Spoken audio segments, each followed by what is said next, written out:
Time now for Michigan's #1 outdoor radio show, Mike Avery's Outdoor Magazine. Mike Avery has covered the outdoors in Michigan for more than 4 decades, and that tradition continues today. Outdoor Magazine is brought to you by Jay's Sporting Goods, the Eider Insurance Group, Angler Quest Pontoons and Polar Craft Boats, the Forward Corporation, Primal Outdoors, Security Credit Union, Offshore Tackle, Garber Chevrolet, Rapid River Knife Works, and by Michigan Brand Meats. Now, here's Mike Avery. Well, thank you, Ken Hunter, for that introduction, and welcome to another edition of the Outdoor Magazine radio show here on the Outdoor Magazine radio network on more than 30 radio stations across the great state of Michigan. And so glad to have you along with us as we kick off the month of December. Did the year just fly by for you?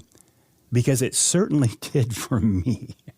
I mean, it was just the 4th of July, and now we're into the Christmas season coming up. It's also the late season in the outdoors. It's the late hunting season. It is the late open water fishing season. And if this weather continues, it could be the early ice fishing season as well. Although the forecast, as we look at it here midweek, ahead of time, a couple of days, it's calling for a little bit warmer weather this weekend. And I'm actually kind of glad to see that. This last week, I was out hunting, sitting in my blind. Now, I knew it was going to be cold, right? The wind chill was like 12 degrees. We had not been seeing any activity on our cameras. The only activity we had been seeing was nighttime activity.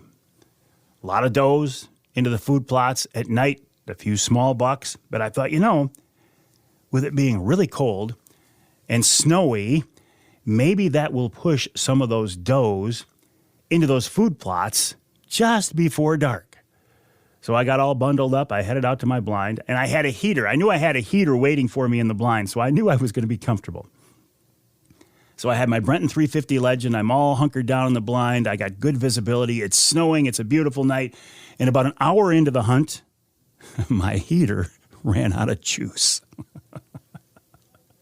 I thought I had about half a canister, half of a cylinder. I thought, well, that should get me through the night. Well, it didn't. And it got kind of cold. But still, I thought, okay, it's going to be perfect, right? Just before dark, I see a deer running through the woods to the southwest of me.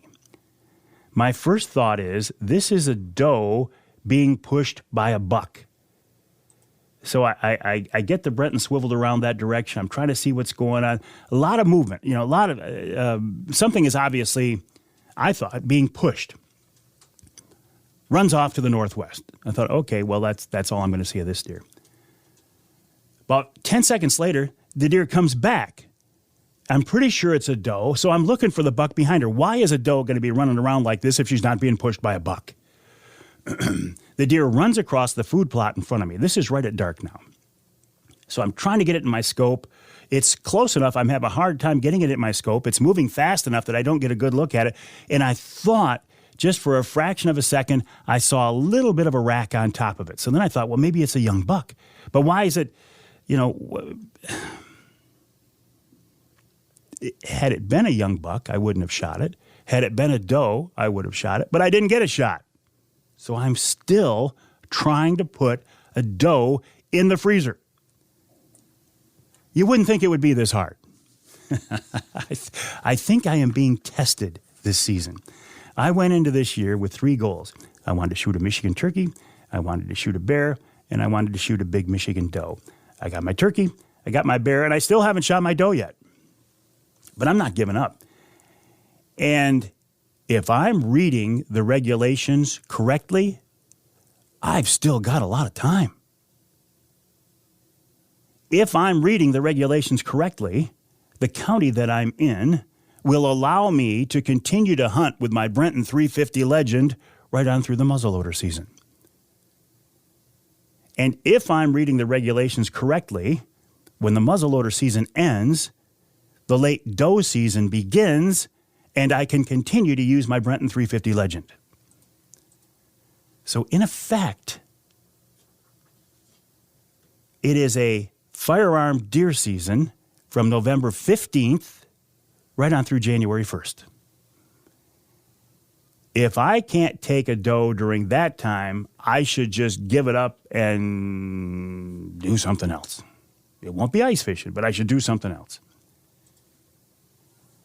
So isn't that interesting? I mean, the DNR really wants us to shoot more deer, especially more does. And again, I'll go back to my conversation from last week, my thoughts from last week. If they truly want us to shoot more deer, does, then bring baiting back to the Lower Peninsula. I know the threat of CWD, the concern of CWD, but honestly, and I'm no biologist and I'm no expert, but I am an observer. I'm a participant. And the DNR powers that be have actually told me that, yeah, maybe the threat of chronic wasting disease isn't as big as they thought it was. It's still a concern, and I'm not saying it's not. But I don't know. So what else is going on? Wednesday night coming up. Wednesday night live at the Lumberjack Restaurant in West Branch. Somebody just posted as I'm doing this. Mike, you're not into ice fishing? No, I'm not. I am not into ice fishing at all. Wednesday night live at the Lumberjack Restaurant. Oh, boy, I don't know if we have any seats left, but if you want to go, it's worth a try. 989-343-0892. 989-343-0892. It doesn't cost you anything to be there, but we do need reservations, so we make sure we have room for you. 989-343-0892. Nick Grillo of Michigan Brand will be with us. Rich Krazan of Killer Food Plots will be with us. Matt Taggett of Rec Broadheads will be with us. I think maybe even Ted Harpham of Dart and Archery will be with us to talk about their new lineup of dart and bows. If he doesn't join us for that, he will be with us on next week's radio show. Pretty exciting what that Michigan-based company is doing. 989-343-0892,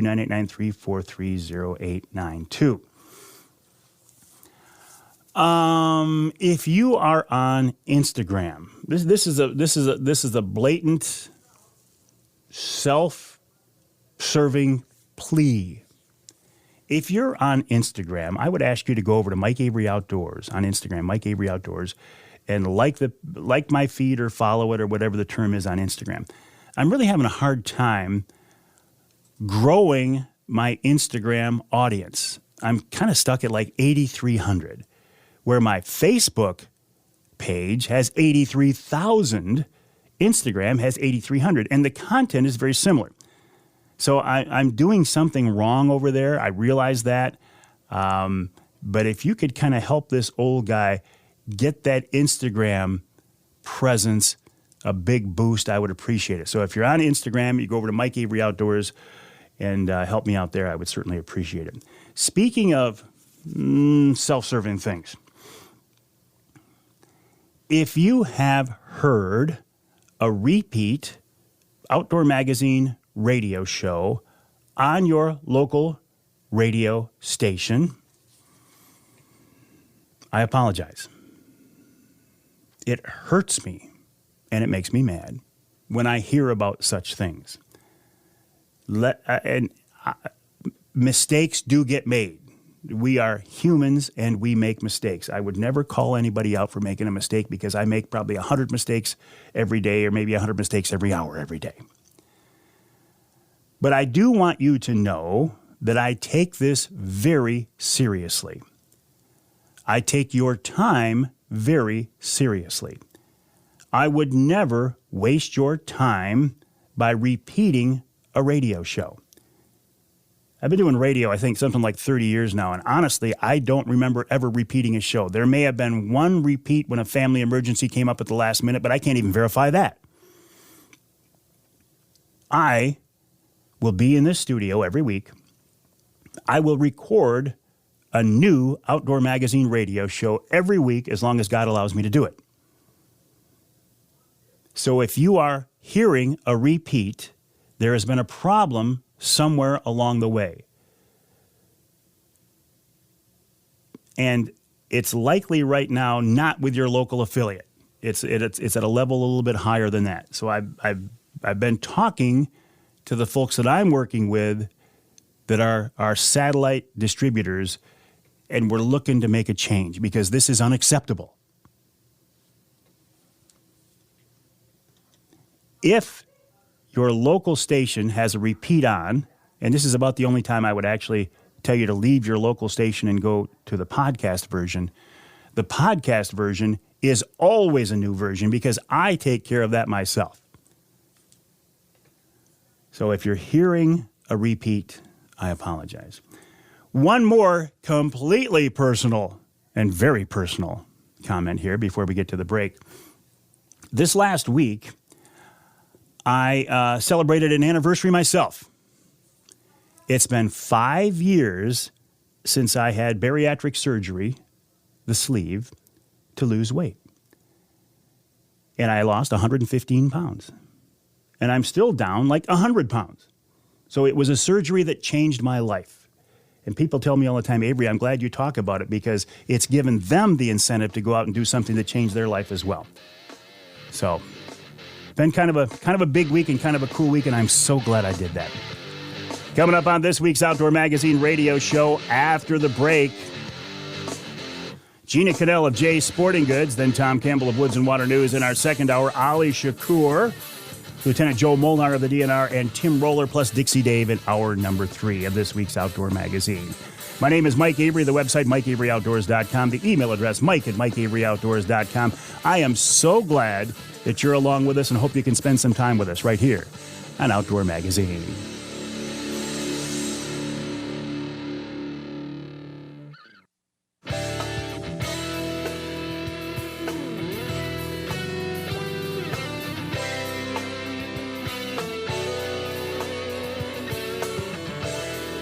You can hear the Outdoor Magazine show in Battle Creek on WBCK 95.3 FM. You can hear us in Port Huron on WPHM 1380 AM.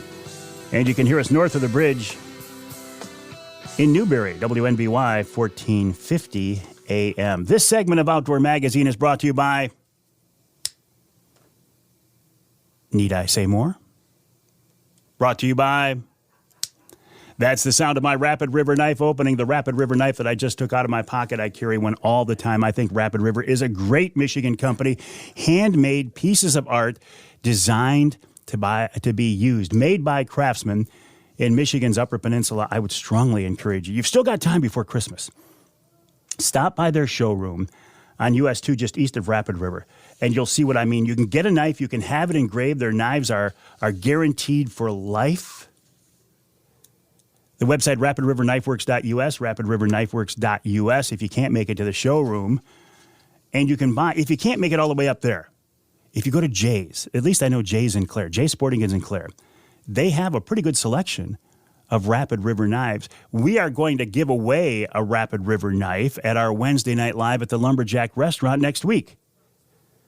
Rapid River, Jay's Sporting Goods, great partners of mine. I've been working with the folks at Jay's for a long time. In fact, I have known Jeania Canel, the manager of their gun department in the Clare store, forever, since we were both kids. And she's with us now on the Outdoor Magazine phone line. Jeania, welcome back. How are you? I am good. Thank you, Mike. How about yourself? Oh, I'm doing real good. Always a pleasure to talk with you. I enjoy our conversations. You're one of the good people out there, Jeania, and I appreciate it. Oh, thank you. I appreciate you as well. Let's talk about things right now as far as guns. As people are hearing this show, we are into the muzzleloader season. I was thinking that old-fashioned muzzleloaders were just about dead, but you told me, no, you're seeing a bump in interest again. Yeah. Excuse me. And I don't know what it is, but I'm glad to see it. I'm a muzzleloader fan myself, so it kind of makes me happy to see it. But yeah, yesterday I sold one, and just kind of steady, maybe 1 or 2 a week are going out the door. So I don't know if it's the nostalgia and people are getting back into it, or, I really don't know. But like I said, I'm happy to see it. We cut way back on our inventory because, when the straight well cartridges took over, it kind of became a dying thing, but it's good to see it. So are they buying the old-fashioned muzzleloaders, or are they buying the new inline style? Inline. Inline, okay. Yeah, there's not a lot of, I was thinking about that this morning. There's not a lot of the old side locks around anymore unless you buy a kit and make them. We don't carry them anyway if they are out there because of it, dropping off. But the inline is what's going. Well, you mentioned the straight wall cartridges, the 350 Legend, the 450 Bushmaster. That's got to be, at least for deer season, it's got to be the hottest thing out there, the hottest calibers out there, isn't it? They are, yes, because of the fact that you can use them in so many different seasons with the extended doe in that. And then, they've added the 400 and the 360 buckhammer. So we have two more. Well, let's talk about that. I guess I was aware that the 400 was out there. I don't even think I knew about the 360 buckhammer. Tell me more. Mm-hmm. So that's pretty much on the line of a 30-30 that they've blown out into a straight wall cartridge. So, again, it fits right in there between the 350 and the 400 Legend. 180 grain, 200 grain bullet is what they're offering, and probably pretty accurate at 200 yards. So the 400 is also called Legend. Yes. Yep. That's 250 grain bullet right now is what we're seeing, and that's 150 yards. Do you have those in stock now? Are you selling both of those now? We do. Don't always have them on the shelf because they don't stay here when we have them, but we have seen both, and we are moving them, yes. I think right now Savage has 4 different models, and I might have one out there, but they make it in the Axis 2, and then 110. So there's a few of those out there. So Henry, of course, is the buckhammer, but Henry, that's an interesting company. I've never owned a Henry, but I think I want to get one sometime in my life because I just think they're so cool. Mm-hmm. Yep, we do very well with the Henry lineup. What about availability in general? You mentioned inventory. We had this conversation back during COVID, and I suspect it was a different situation. At least I'm hoping it was different then than now. Yeah, I mean, if anybody's been in recently, our shelves are fully stocked. We might not have an abundance of some things, and of course, no matter what time of year it is, you are going to be out of some things. I feel like we went through rifle season with ease. Of course, there was some things we didn't have in the ammo lineup, but it's going to be that way, but I really feel like we're sitting at a good spot. I think like I said, I think we came through rifle season being able to take care of more people than we have in the past. So that was a good feeling. You put an awful lot of guns through the doors there at Jay's. Can you narrow it down? Is there a most popular Michigan deer gun that you guys sell at Jay's? I don't know that I could do that, Mike. It just depends. The Ruger American, again, I mean, that shines. You have your level entry, so in your level entry, the Ruger American, the Mossberg Patriot, some of the Weatherby Vanguards. I mean, there's just so many. It's just hard to, unless I ran a report and analyzed it, we just carry such of a variety. And then, in the higher ends, we do well with the Christian Arms and the Bagaras and the Brownings, Winchester. So it just depends on the person, what caliber they're looking for, what they're going to, do with the firearm, if it's going to be here in Michigan or out of state. But handguns, too, a variety. If you get one of these entry-level guns, obviously you're going to save a few bucks, but what are you missing, Jeania? What are you giving up by not spending twice what you could on that bottom-tier gun? Depending on if you go with synthetic or wood, let's just start out if you say wood firearm, you could be in a hardwood stock versus a walnut stock. You could have, a high gloss finish versus just an oil finish. The checkering, depending on if it's a press checkering or a cut checkering. Barrels, barrel rifling, the bluing that they use. Magazines, is it a plastic magazine? Is it a metal magazine? So just it's a level entry with, quality behind it, but it doesn't have kind of all of the sparkle that the more expensive ones have. If you go with synthetic, Could be the type of synthetic, how the stock was made, was it mold injected, barrel, is it a is it a carbon fiber versus just your standard steel barrel? Just a lot of variations there. Is it going to affect accuracy, or is it just the beauty of the gun? It can affect accuracy, Mike. Yes, absolutely. The carbon fiber, you go to that. They say that doesn't heat up like regular guns do. So on the barrel side of it, so it's accurate longer or whatever, But I don't shoot that many times at once to really know, the logic behind that. But it takes weight off of a firearm. If you're going to be carrying a gun for a long period of time, it'll shed some weight off of it. So a lot of variables. Do you think it's accurate to say even these entry-level guns are probably more accurate than the shooter behind it? I mean, it's not the gun that determines it as much as the person pulling the trigger, isn't it? Right. Yep, that is absolutely correct. And, Savage for years claimed to be the most accurate firearm right out of the box. That was their claim to fame, if you will. And we found it to be true. The Ruger Americans right out of the box, for several of us, we have them, and very accurate rifles. And they're a level entry firearm, So yeah, you can do things. You can add a scope to it. Rings and bases, depending on what quality you get there. Are you going with the aluminum or the steel? So again, there's variables that you can do to make a more accurate rifle if it's not doing what you want it to do. I put a post on my Facebook page here a week or so ago about the old style, the old guns, the old wooden, blued, beautiful guns. I said I love them. They have history and tradition. I love the stories they could tell, as opposed to the new style, AR-style hunting guns. When I was out opening morning, my son James and granddaughter Addison, I looked and we all had AR-style guns.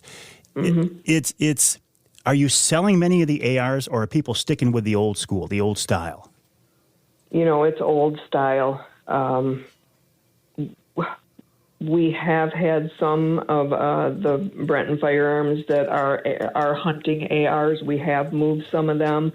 But most people are bolt action. Even the semi-automatics have died off. Really? So yeah, I think bolt action leads the charge in that. Levers aren't far behind, because you got the Henrys, and everybody loves the Henry. So Marlin, if those would get produced, that would be one that would be right in there with the Henrys. But the bolt action definitely takes the lead. You say if they would get produced. What's going on there? Well, there's just not Ruger took them over, so it's just a production thing at this point. So we've seen some trickle through, so that's a nice thing, and they don't stay long. But now I don't know if the ammo department is directly under your control, but I know you work with them closely. How are ammo stocks? Good, actually. Yeah, they are under me. Again, I think we've done well getting stuff in. Kind of veering off of some of the brands that we didn't typically carry, but we could get them, so we got them in. We're kind of cleaning that up a little bit, but we're seeing, the Ruger, Winchester, Hornady, those lines coming in, and so I've been happy with where we're setting. I think we've made more people happy than not this year, so that was good to see. Well, you made me happy a couple of weeks ago when you called me and said, Avery, we've got a suppressor sitting here with your name on it for your Brenton 350 Legend. Jeania, we got to take a break, but when we come back, let's talk about suppressors and the process of how to get one of those these days, okay? Sounds good. We're talking with Jeania Canel of Jay's Sporting Goods. She's the manager of the gun department at Jay's Clare store. Jay's is jaysportinggoods.com, jaysportinggoods.com. Jay's a company I've worked very closely with for so many years. The very first company that I partnered up with was Jay's Sporting Goods. And so I have a very strong alliance and allegiance and loyalty to the folks at Jay's, and Jeania Canel is one of them. jaysportinggoods.com, jaysportinggoods.com. After we wrap up our conversation with Jeania Canel, we'll talk with Tom Campbell of Woods-n-Waternews. Coming up in hour number 2, Ali Shakoor on fishing, Lieutenant Joe Molnar on a couple of questions, and then Tim Roller talks about hunting the late season, and, of course, Dixie Dave, all coming up this week right here on Outdoor Magazine.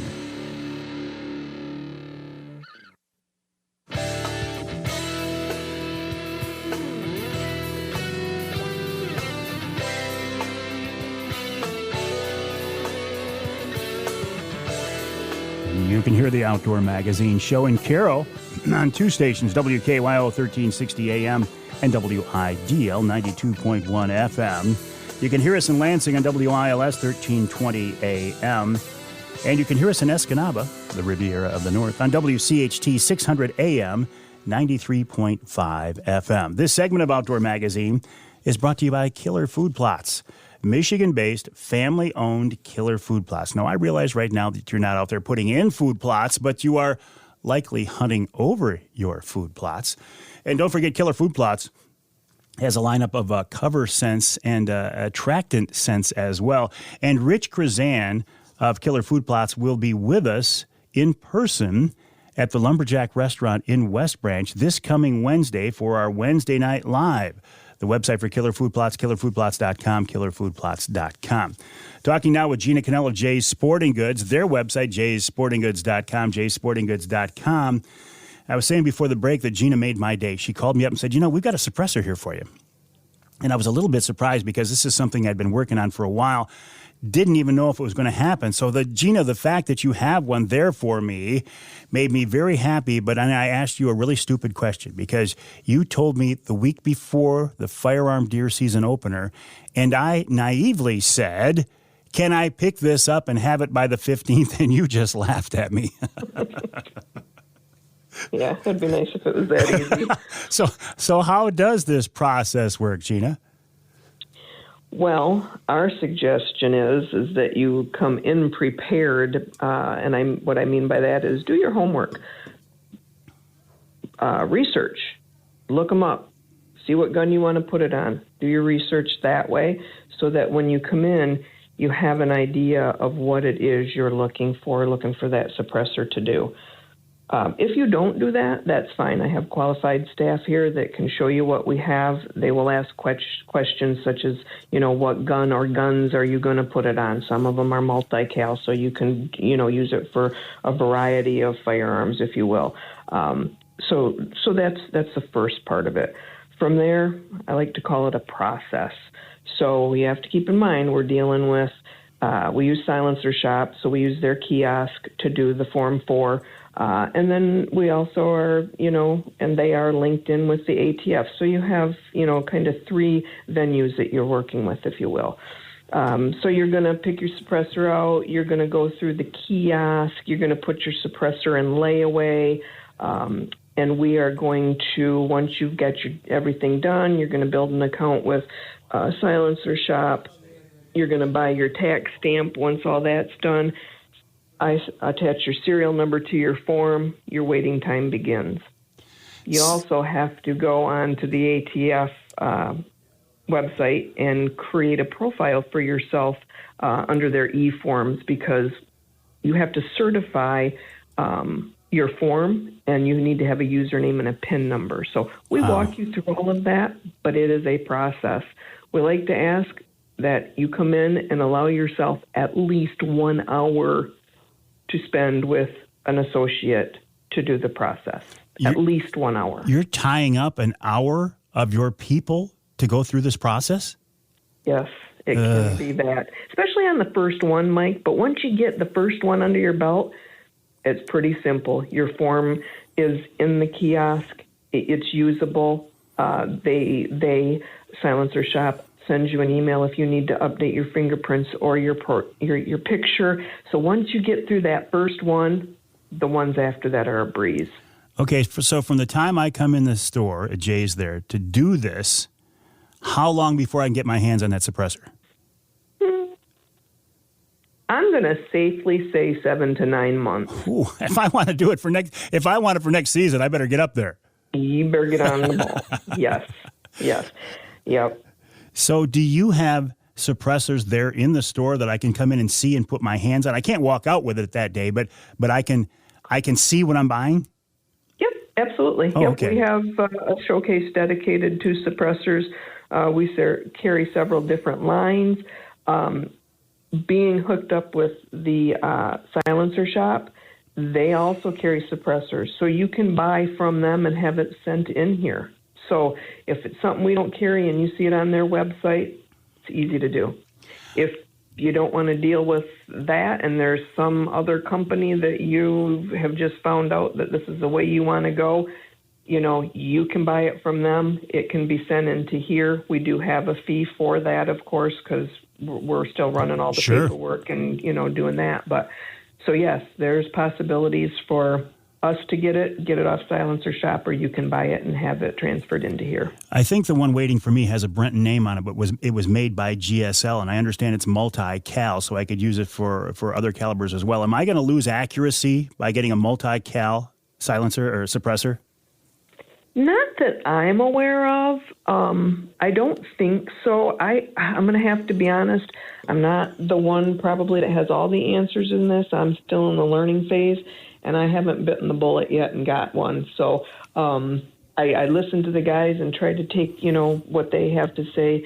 But yeah, I haven't heard that that's the case, Mike, but I could be off on that. But what I have heard is that people that get one, they're going to get another one because they don't want to take it off that gun and put it on another one. And, they're just going to bite the bullet, and they're going to buy one for each gun that they would like it for. So. I'm excited to get my hands on it. Jeania, thanks for the information. Always a pleasure. I would encourage people to stop by the gun department at Jay's Sporting Goods in Clare. If you can't make it there, go to the website, jaysportinggoods.com. That's jaysportinggoods.com. A big thanks to Jeania Canel, the manager, the longtime manager of the gun department there at Jay's Clare store. Don't forget there's a Jay's in Gaylord as well. Stop by and say hi to those folks.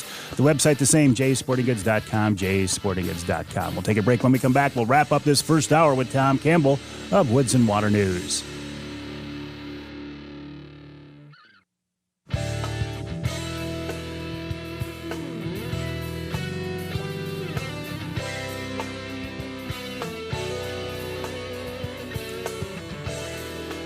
You can hear the Outdoor Magazine show in Alpena on WZTK. That's 105.7 FM. You can hear us in Manistee, WMLQ 97.7 FM. And you can hear us north of the bridge in Marquette, WDMJ 1320 AM. This segment of Outdoor Magazine brought to you by Versa Skins. Just change your skin for the season you're in. Why buy a bunch of sets of hunting clothes when you can buy one good quality, warm, weather-resistant, rain-resistant, wind-resistant suit and snap on and zip on an outer shell of a different camo pattern in less than a minute? Check them out online at versaskins.com. That's versaskins.com. Also, if you need big sizes, 4, 5, 6X, the folks at Versaskins can take care of you as well. Check them out again, versaskins.com. Also, while you're online, my website, MikeAveryOutdoors.com, and head over to woods-n-waternews.com, the website of Michigan's premier outdoor publication. The guys at Woods-n-Water have been doing this for a long time. They are very good at it, and Tom Campbell is one of the folks behind the publication. He's with us now on the Outdoor Magazine phone line. Tom, welcome back. Can you believe it's already December? It's incredible, Mike. Man. Not only happened in November, but I know a lot of good things, and the hunting went well in November, but yeah, the time sure did fly. It's hard to believe. So where do we find your schedule now at Woods-n-Water? Please don't tell me you've got a January edition out already. Mike, honestly, between you and I am working on the cover of some of the big bucks that we've got in already. But our December issue is still on the newsstand for about 10 more days at least. So you want to pick that copy up because there's some big Hillsdale County brood in that one as well, and there's some good big stories in there and some good fishing in the December issue. We don't want to, but yeah, the influx of big bucks has just been fantastic again this year, and it's interesting. It's always exciting, and it covers a spectrum. It is so great that you've got some guys that have been hunting in this spot for 35 years, and they finally got the big one. Or it's the 15-year-old that hunted for the first time and got the big one. So you get that whole spectrum, and it's fascinating, and it's great to be in the business at this time of year. And you're so well established and so well known. You've been doing this for so long that you don't have to, I wouldn't think, go out and solicit these pictures. People are sending them to you, and you get a real good feel for what's going on. Exactly right. We do, Mike. And plus, we've got those great outdoor writers out there that are connected. And I tell you what we're getting now is members of CBM, when they get a call that somebody took a big buck and they want to measure her, and they turn around and they share that information with us too as well. And of course, Facebook is fantastic, and all the social media sites and websites. So it is all so much easier to find those big bucks, and it's great. It's just being that monthly, because soon as we send that January issue to the printer, another one comes out the next day. But we handle that, and we'll get them in the February issue. But we'll get them all in. But yeah, it's great. And it also, it's kind of blowing me away that it won't be very long, and the show season will be on us. Oh, in January we'll be down at Novi doing the Ultimate Fishing Show almost the first weekend of January. You're so right, Mike. Yeah, it is incredible how time flies when you get to this age, isn't it? Well, and every year goes by faster and faster. So this December edition that's out there right now, a lot of big buck pictures. Have you delved into the ice fishing yet? Because boy, the way the weather's been, maybe it's not going to be that long. An incredible turn, wasn't it? Especially from last year, where we had to cancel everything, and Houghton Lake didn't have ice for a long time. And in fact, speaking of Houghton Lake, we got a great piece on how to figure out Houghton Lake for ice fishing. Mike Natkowski did that piece, and that's in the December issue. And of course, we've always got Mark Martin's always talking about ice fishing and being ready for ice fishing and what you should need for ice fishing. And I think we should get that down, because you're right.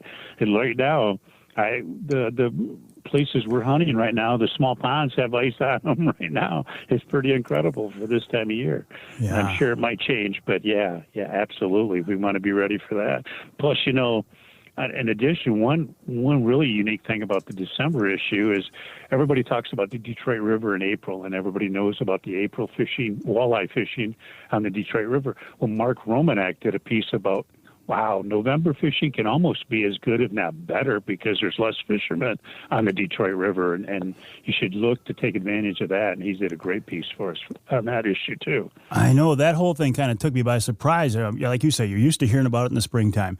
So I got asking around. I said, is it always this good in the fall and people are just discovering it? And from what I'm hearing, it's a combination. Yeah, it's a little better than normal this year, but yeah, people have been keeping it under their hat for the most part, too. Yeah, exactly. You want to keep those secrets.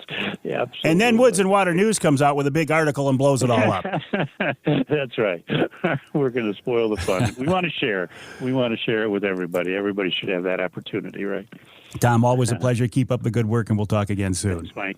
All right. Thank you. Good luck. All right. Good luck to you. Tom Campbell of Woods-n-Waternews. Again, the website, woods-n-waternews.com, woods-n-waternews.com. Tom talked about the shows coming up after the first of the year. I mean, it's not that far away.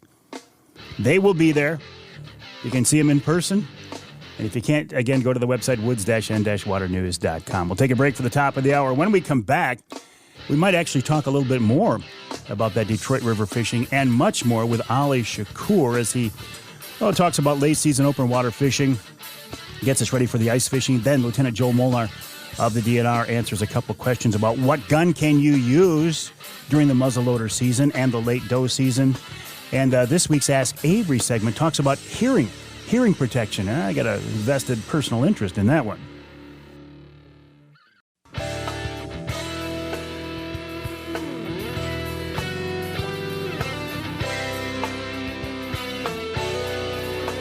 Time now for Michigan's #1 outdoor radio show, Mike Avery's Outdoor Magazine. Mike Avery has covered the outdoors in Michigan for more than 4 decades, and that tradition continues today. Outdoor Magazine is brought to you by Jay's Sporting Goods, the Eider Insurance Group, Angler Quest Pontoons and Polar Craft Boats, the Forward Corporation, Primal Outdoors, Security Credit Union, Offshore Tackle, Garber Chevrolet, Rapid River Knife Works, and by Michigan Brand Meats. Now, here's Mike Avery. Well, thank you, Ken Hunter, for that introduction, and welcome to hour number 2 of this week's Outdoor Magazine radio show. Here on the Outdoor Magazine radio network on more than 30 radio stations across the great state of Michigan. So glad to have you along with us as we kick off this month of December. Can you believe it? How did it get to be December already? Man. Hey, I always say each week I would encourage you to listen to the show if you can on your local AM or FM station. One quick programming note here, too. There have been some technical glitches the last couple of weeks from what I hear, that some of our stations are being fed the wrong show. And just let me reiterate this. I do not repeat shows. I take this too seriously. I take your time too seriously. I have produced a new outdoor magazine radio show every week for more than something like 30 years. I'm not going to repeat shows. If you hear a repeat, there's been a problem. And that's about the only time I would encourage you to leave your local broadcast station to seek out the podcast, because the podcast is always the correct version of the show. You can hear the podcast on my website, MikeAveryOutdoors.com, on my Facebook page, on Amazon Music, Audible, Twitter, also known as X, LinkedIn, Apple Music, Google Play, iHeartRadio, SoundCloud. Yeah. You know the whole gamut here, the whole routine. Also encourage you to check out my monthly podcast for offshore tackle, Angler Quest Boats, Primal Outdoors. I am working on a couple of more podcasts, too. One of them I think you'll find especially exciting, especially interesting, but it's a little too early to talk about that one just yet.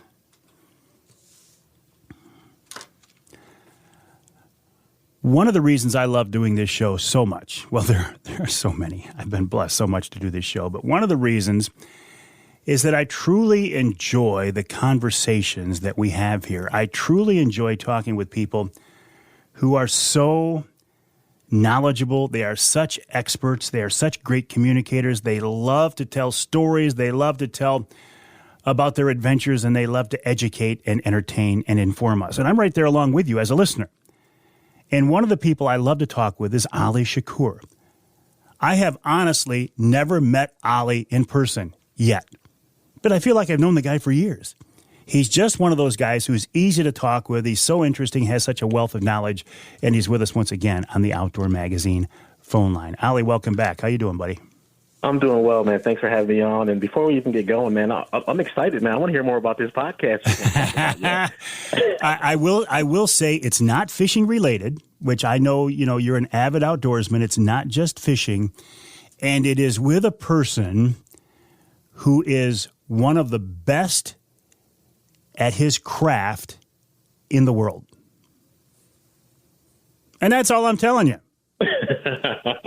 Okay, I'll have to let that slide. But, I'm a big fan. I love your show. I love the offshore podcast and the other ones that you do, and I listen to those every chance I get. So I'm really excited to hear what you have coming up on the horizon here. I appreciate that, Ali, and I'm excited to hear what you've got going on. You did some posts here probably a couple of weeks ago now from the Detroit River that really got my attention. I think of that as a springtime fishery. You're out there in the fall banging the snot out of them.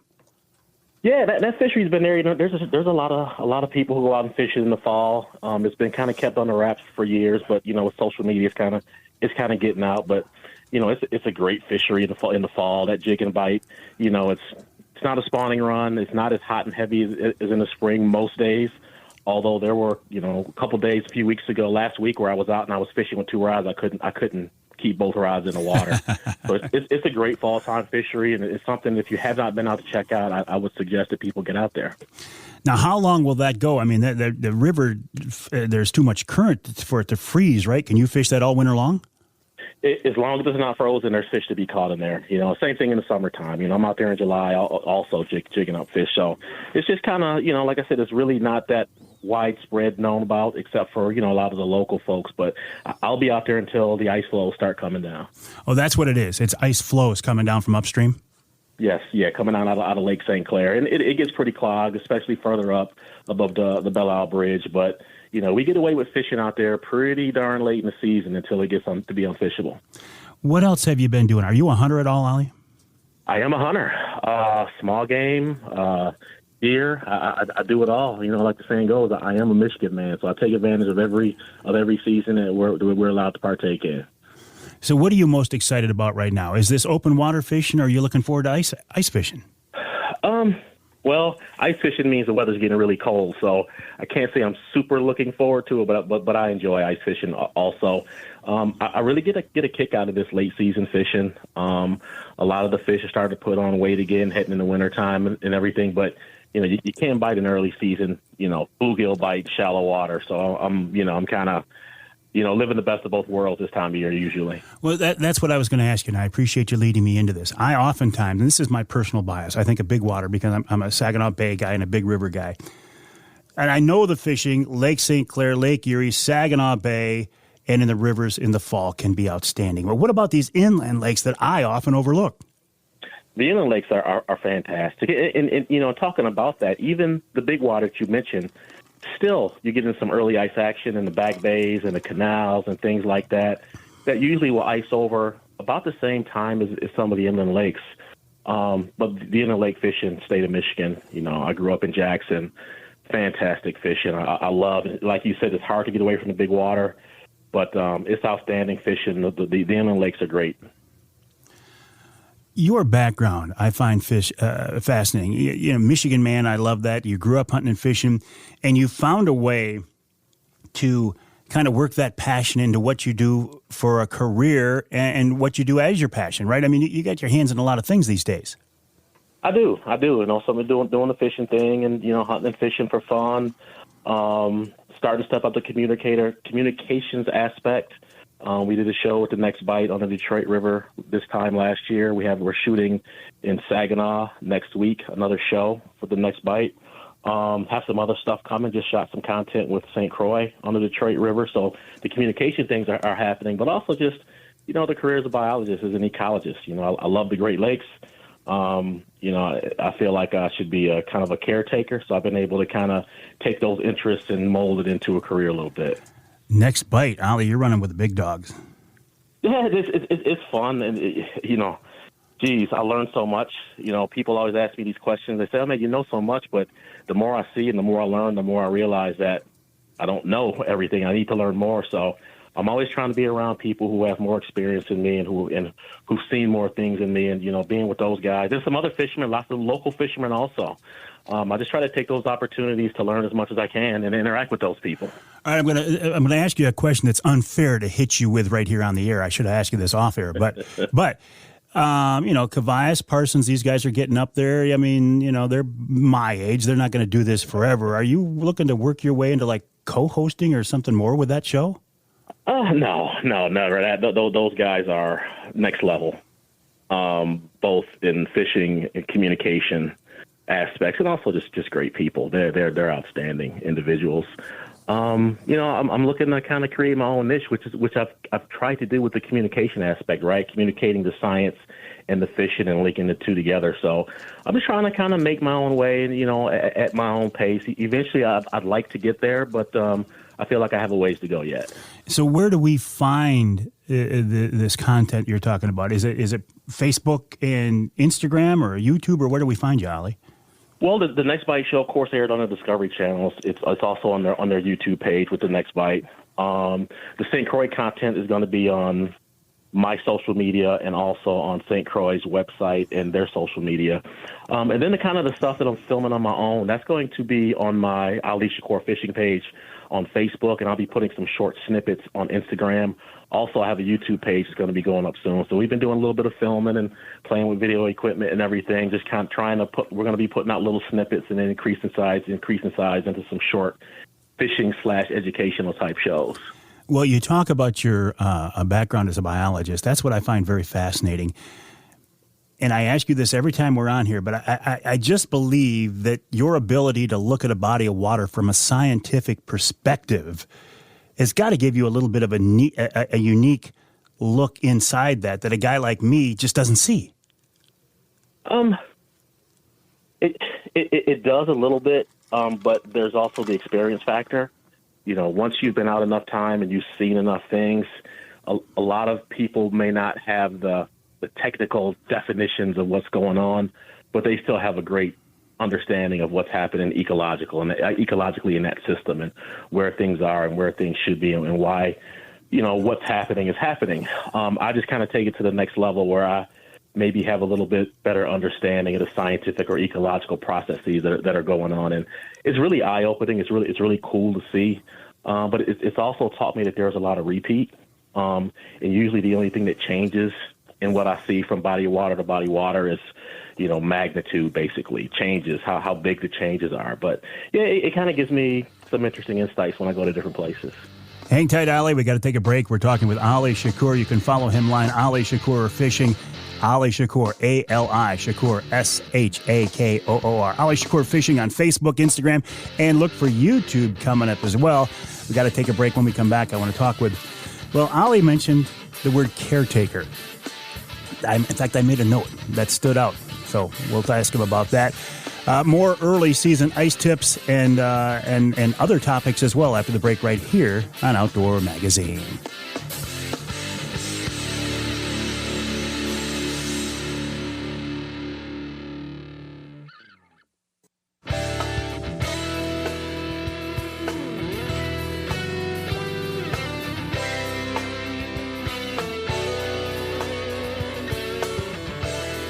You can hear the Outdoor Magazine show in Sheboygan on Big Country Gold, WCBY 1240 AM 100.7 FM. You can hear us in Flint on Sports Extra 1330 WTRX, and you can hear us north of the bridge in the Sioux on News Talk 1400 WKNW. This segment of Outdoor Magazine brought to you by Matt Smith Outdoors Realtor.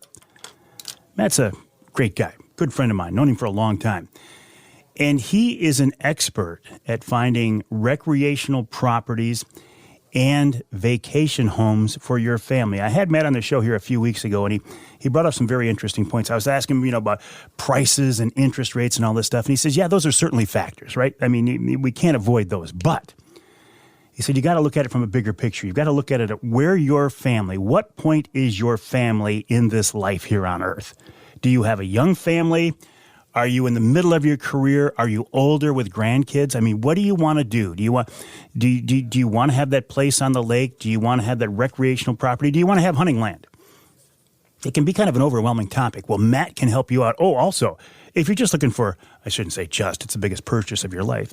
If you're just looking for a new home, a primary residence, Matt can help you out there as well. Check him out. You can find him on Facebook and Instagram as Matt Smith Outdoors on Facebook and Instagram. Now, my guest right now is also on Facebook and Instagram and soon to be YouTube. His name is Ali Shakoor, and you can do a search for him at Ali Shakoor Fishing. Ali, you heard me talking about what our first question was going to be. You mentioned the word caretaker. What do you mean by that? Yeah, by caretaker, another way to think about it is being kind of a steward of the environment, right? So we all love the great outdoors here. Just doing little things to kind of look after. For me, it's research, some of the things that I do, but it's also taking a garbage bag out with me when I go hunting and coming out of the woods with, a bag of garbage that people left behind, or picking up a floating balloon on Lake Erie. So just little things that we can all do to kind of help protect and take care of the natural resources here in the state of Michigan that we all love. When you look around, not everybody in our state grew up like you and I in hunting and fishing households. You get to the northern part of the state, yeah, almost everybody. But southern part of the state, even though you grew up in the southern part of the state, it's not necessarily the case. I think what you're saying, Ali, is more important today than ever before, because there are more non-hunters and anglers in Michigan now than there are hunters and anglers. And yeah, I agree with you. We need to do our part for the resource, but also a PR job. We need to portray ourselves as stewards of the resource that you're talking about. Yeah, we do. And sometimes that gets lost. People don't realize that lots of the improvements to the ecosystem and to the fisheries, and, even people who like to go bird watching are a result of efforts of sportsmen and sports groups, who've done things and raised money to improve the natural resources here in the state of Michigan. So, sometimes with a lot of the anti-hunting, anti-fishing stuff you see, we take a PR hit, but most people do a great job of representing themselves well, and it's not portraying something that you're not. Right. It's just portraying that, hey, we do a lot here in the state of Michigan, and this is our heritage also as much as what you do is part of your heritage. So, yeah, I agree with you wholeheartedly there. Before we talk about getting back on the water, let's talk about work in the lab. Are you working on any research right now that we might find interesting? Yeah, I just finished up something. I actually was working with green frog tadpoles that I collected up in Oakland County. And so we're seeing in nature now, we're seeing microplastics showing up everywhere.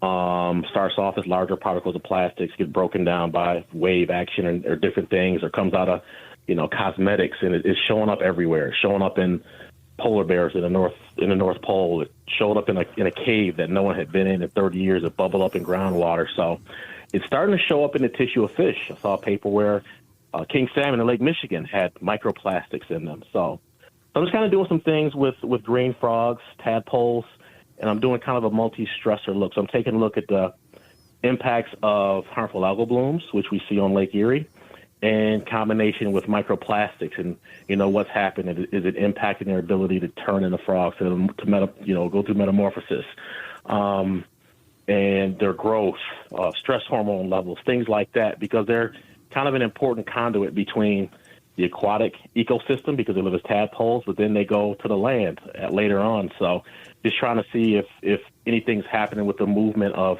these things from water to the land. So it's a pretty interesting study that I just wrapped up, and kind of going over data and everything now. So are the algae blooms and microplastics, are they related, or is it two different problems? Actually, they are related. So we have a really good postdoc in our lab named Shakoor. He's an algae whiz. He recently published a paper that showed that microplastics are actually binding to the algae in the harmful algal blooms, and it's changing their buoyancy, because you see them on the surface floating, and it's actually making them less buoyant, so they're sinking in the water column, and so they're able to be easier taken up by fish and different organisms. So it's making it more available. So this is an important interaction moving forward between the two. When you wrap up a project or these research projects, and you say you're going over the data, how long does it take you to dissect this and put it all in a form and write the paperwork? Oh boy. For instance, with the tadpole, I had 108 tadpoles, and this was really tedious. Each in their own jar. I had to do water changes every other day, complete water changes and refeed. It ran for about 3 weeks. It was like 10 to 12 hours per day, every day for 3 weeks straight, every single day. Health checks, the whole 9 yards. But then before I started, I took 3 or 4 photos of each one. I took 3 or 4 photos of each one at the end, so we're looking at about 700 plus pictures. I have to go through, and then I'll use software to measure the length and width of each one. I weighed each one before and after. Just that part, we're looking at hours and hours, weeks, months of just photo analysis before we even start to do any kind of statistical analysis and writing up. So we're looking at, 3, 4, 5 months probably, at least, before I actually get to probably, writing. I'll post it together for a conference, but it's a pretty tedious process. It would seem like it doesn't leave much time for hunting and fishing. I'm going to get in my hunting and fishing. You best believe that. I'm going to carve some time out for that. So let's talk about early ice fishing. What advice do you have for folks? I mean, are we going to find fish early ice the same places they were during late open water? Or are they going to move? Yeah, that's the probably the main thing that I do. I'm looking for fish in the exact same areas that they were late season. This isn't the best thing to do. Please don't, do as I say, not as I do. There have been days where I've been in the boat basically, and a couple of days later, I've been walking on that same spot in the ice. We have a really hard freeze. So I do not recommend doing that. I was young and dumb. But I would be out there in the exact same spot that I'd just been out in my boat, catching those same fish. So they will hang until conditions change. Weeds start to die back and everything. They'll start to drop back into their deeper water. But I'm typically looking shallow in the same places I looked in late fall. I've had a similar discussion with our mutual friend Lance Valentine, talking about as the water cools and whether fish actually become more lethargic, or in some ways do they become more aggressive, at least from a trolling perspective. What are your thoughts on that? Geez, it's kind of changed. Or maybe the way I fishing has changed. In the past, let's take Lake Erie or Saginaw Bay, for instance, it was super slow. It was trolling at 0.8, 0.9 to catch fish, pulling reef runners or deep thunder sticks or something. Over the past 10 years or so, I've noticed that I'm catching a lot of fish faster.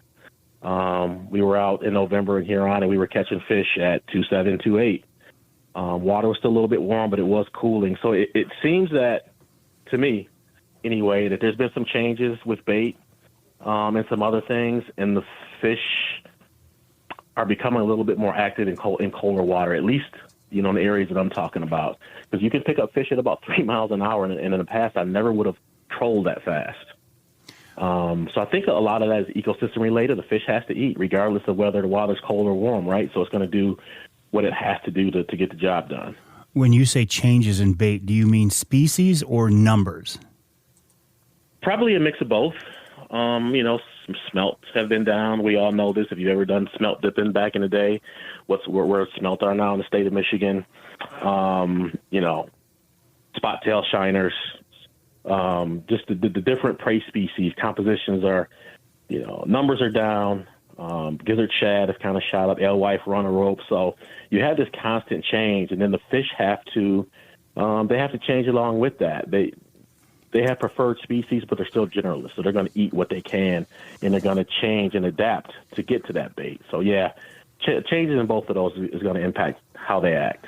When you look at our fishery here in Michigan, from a recreational perspective, tournament angler, and a biologist, what concerns you the most? What are you worried about? Right now, I think we're living in the best of times as far as, walleye, smallmouth bass, muskie, some other things. What really concerns me looking forward would be probably introduction of another invasive species. One, we saw what happened initially with the introduction of zebra mussels and round gobies. After that, but of course the ecosystem kind of reached equilibrium. Things are going great again, but it's that initial hit. So, if something else were to come in, invasive carp, are knocking on the door. But also just kind of some environmental changes, warming surface temperature waters over time, and again, harmful algal blooms, I think, with land use changes can be a real issue moving forward also. Can we keep Asian carp out of the Great Lakes? I sure as heck hope so. It's kind of a touchy situation. Where they're coming from, you can't shut down international trade. You can't close those barriers and everything. So, and then you have the looming specter of like a bait bucket transfer, just fishermen moving their boat from body of water to body of water. It may be inevitable, but I have my fingers crossed that if government and anglers, citizens can come together, that we can keep them out. All right, real quick, almost out of time, but I asked you what you were worried about. What are you most excited about?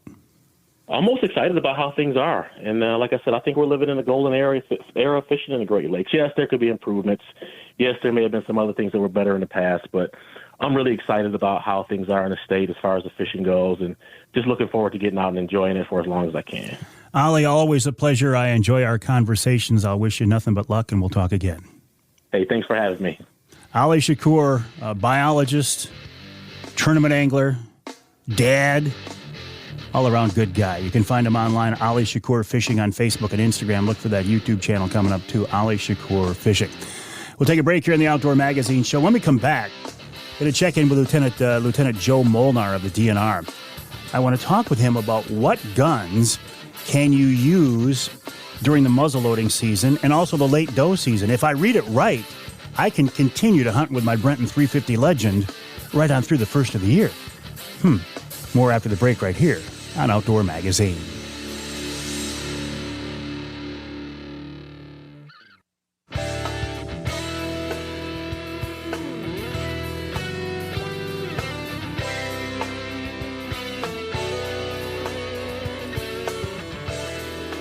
You can hear the Outdoor Magazine Show in Houghton Lake on 98.5 WUPS. You can hear us in Traverse City on WTCM 580 AM. And north of the bridge in Iron Mountain, WMIQ 1450 AM. This segment of Outdoor Magazine brought to you by the Linwood Beach Marina and Campground. Linwood Beach can be your year-round Saginaw Bay fishing destination. And they have promised me they will keep the ramps in the water at the boat launch as long as Mother Nature will allow. Fishing out there has been pretty good. Now, it's been pretty cold lately, but it looks like a warm-up for the weekend, and I think there's a good chance you'll be able to get on the water of Saginaw Bay for quite a while yet. Check with the folks at Linwood Beach Marina. Their website, linwoodbeachmarina.com, linwoodbeachmarina.com. Great people, great facilities. What more could you ask? All right, we're going to go from a fishing theme here, the last segment, to talk a little bit about hunting. As you are hearing this show now, muzzleloader season's open. The late doe season is coming up, which raises some questions with me and other hunters as well. I thought, why don't we go right to the source, go to the DNR, and Lieutenant Joe Molnar has agreed to talk with us, and he's with us now on the Outdoor Magazine phone line. Lieutenant, welcome to the show. How are you? Good, sir. Thank you for having me. Always a pleasure. Busy time of year for you folks. Yeah, with firearm deer season finally ending and slowing down, officers are still doing some follow-up on different cases they have, but, still have a muzzleloader and late antlerless season, and hopefully we'll get some ice on these lakes soon, and we'll be able to switch gears and get some ice fishing in. Well, you mentioned muzzleloader and late doe season. Let's talk about those. During the muzzleloader season these days, what is allowed? Can I continue to use my 350 Legend during the muzzleloader season? Well, so it all depends on where you're hunting. So in the northern lower, or most of Zone 2 and the UP, we still have our traditional muzzleloader hunting season, so you are still limited to a muzzleloading rifle or muzzleloading pistol. But we, in 2020, we created some new regulations to allow folks that are in Zone 3 and the next tier of counties, so starting with Oceana County, Newaygo, and continuing to the east, and then Bay County, you are allowed to use any legal firearm for that region. So since that also incorporates parts of the limited firearm zone, you could still be using your straight wall cartridge. So your 350 Legend would still be legal if you are below that line. If you are heading up north to the UP or northern lower, you're restricted to just a muzzleloader. What about going into the late doe season? What do we need to use there? What can we use there? So in the late doe season, it's a private property hunt, so you can utilize any legal rifle that you could during your traditional firearm deer season. So if you're in the limited firearm zone, again, you're limited to the specific regulations for there. Northern lower, you can use for fire rifles. But again, if you still want to use your muzzleloader in either of those areas, you can still use that. If you want to use archery equipment, again, archery season's open, so you're good to go with that as well. All right, which leads me to another question. This one's from a listener, and I know you've seen this. It says he hunts private land in southern Michigan. The late antlerless season opens December 11th. He has a combo license left. Here's the crux of the question. Can I have a firearm and a bow in my blind at the same time? If a buck walked by within bow range, I could shoot it with my bow. If a doe passed out a bow range, I could shoot it with my firearm. Would that be legal, Lieutenant? That is legal. So actually on page 49 of our guide, it talks about that question exactly. It says, can I carry a firearm during archery deer season? And so normally the answer is no, you cannot. If I'm out there October 1st and no other type of hunting season's open, again, it would be legal for me to have a shotgun or rifle in the blind, but we do have the exception that it does not apply to an individual who's properly licensed to hunt deer with a firearm and is an area open to that firearm deer season. So late antlerless season, I'm in my blind. I could have my bow and arrow, my crossbow, along with my, I hunt with a 308 because I'm above the limited firearm zone. So I could have crossbow and rifle in there. I would have to wear orange since I am hunting with that firearm. But again, just like you said, if I got a nice buck come through, I could choose to harvest that. But if I've got something out at 100 yards and I want to take a doe, I would be good to go. So if you're out there during the late bow season, just bow hunting, do I still need to wear orange? If you are hunting under, the archery season, you do not have to wear orange. Again, the requirements for hunters, orange only apply to firearm deer hunters. And then again, small game, all the other ones. But if you are strictly archery hunting, you don't. Now, is it a great idea to have some orange? Because there are other folks out there with rifles. Yeah, it's a great idea. Lieutenant, do you get sick of such questions? You know what? I got in this job because I love talking hunting and fishing with people. And the better informed I can make people before they get out there hunting or fishing, I never get sick of them. I would rather have someone who is knowledgeable and educated on the laws and the requirements, so that way they don't have an interaction with an officer that results in a citation for them. So it's better to ask the question before you go out than to say, I think I know it, and end up with a violation. Lieutenant, I appreciate that attitude and appreciate your time today. Have a good rest of the season, and hopefully we'll talk again. Sounds great. You have a wonderful day. You as well. Lieutenant Joel Molnar of the DNR, michigan.gov/DNR, michigan.gov/DNR. Coming up after the break, the Ask Avery segment, even though I feel like we just did 3 Ask Avery/Ask Joe Molnar questions. We're going to talk about hearing protection and some advice from Dr. Mike Stewart. Hearing protection is a topic that I am very much interested in these days because I've had some problems. So we'll talk about that and more. And then coming up in hour number 3, hunting the late season with Tim Roller. And of course, we'll wrap it all up with wild game chef extraordinaire Dixie Dave Miner here on Outdoor Magazine.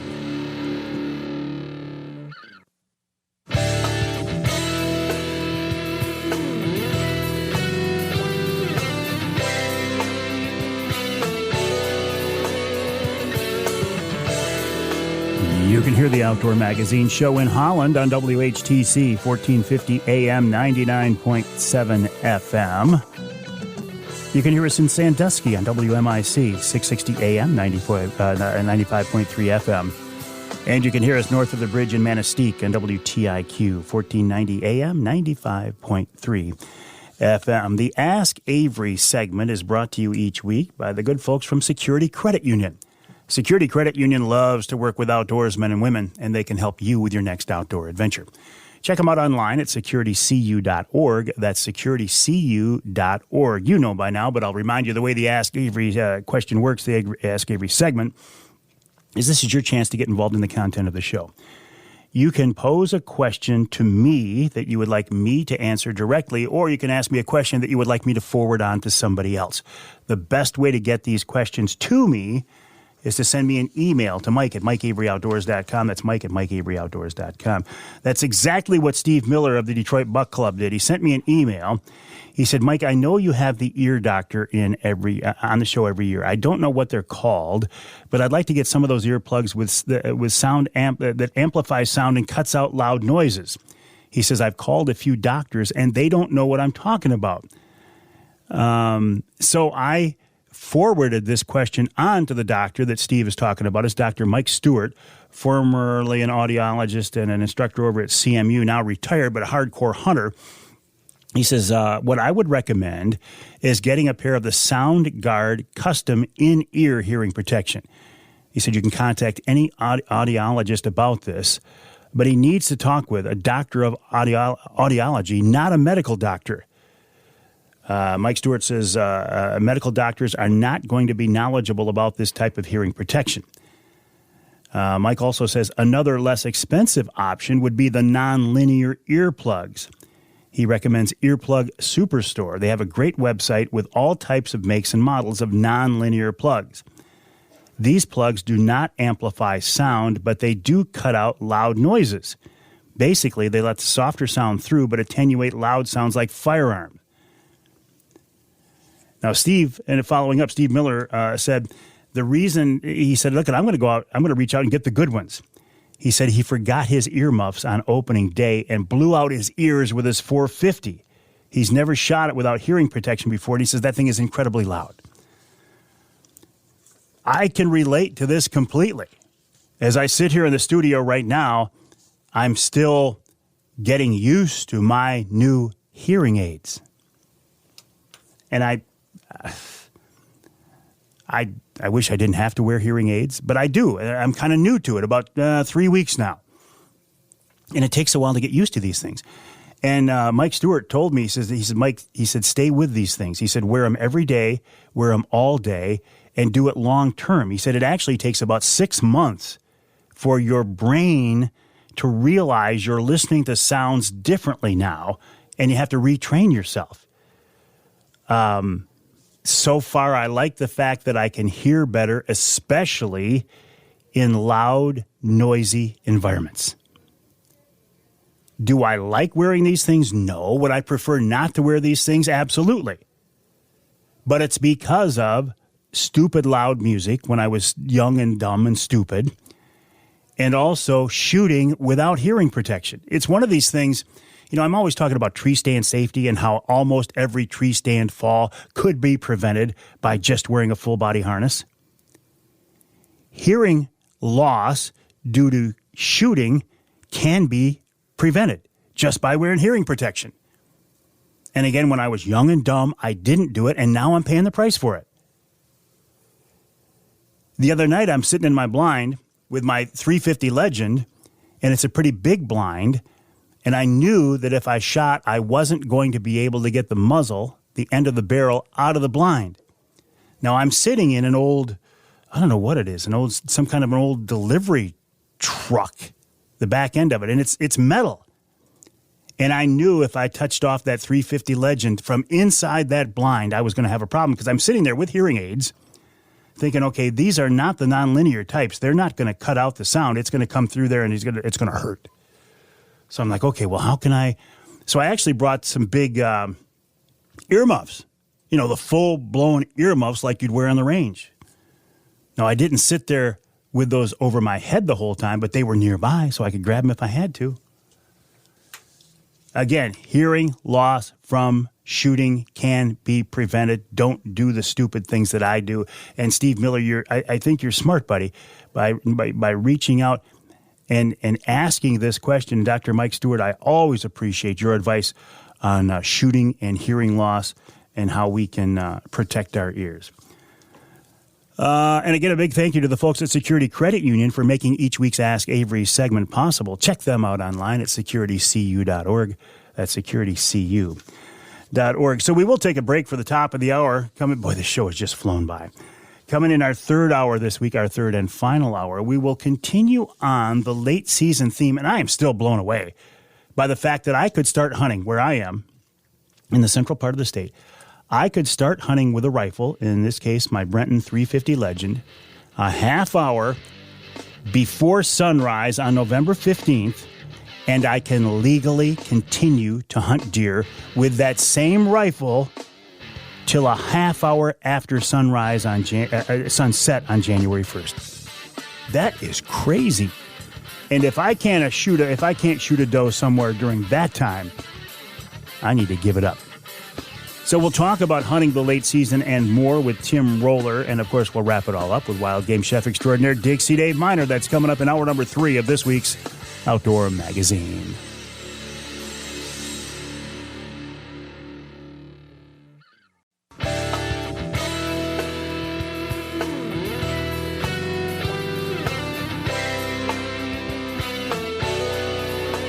Time now for Michigan's #1 outdoor radio show, Mike Avery's Outdoor Magazine.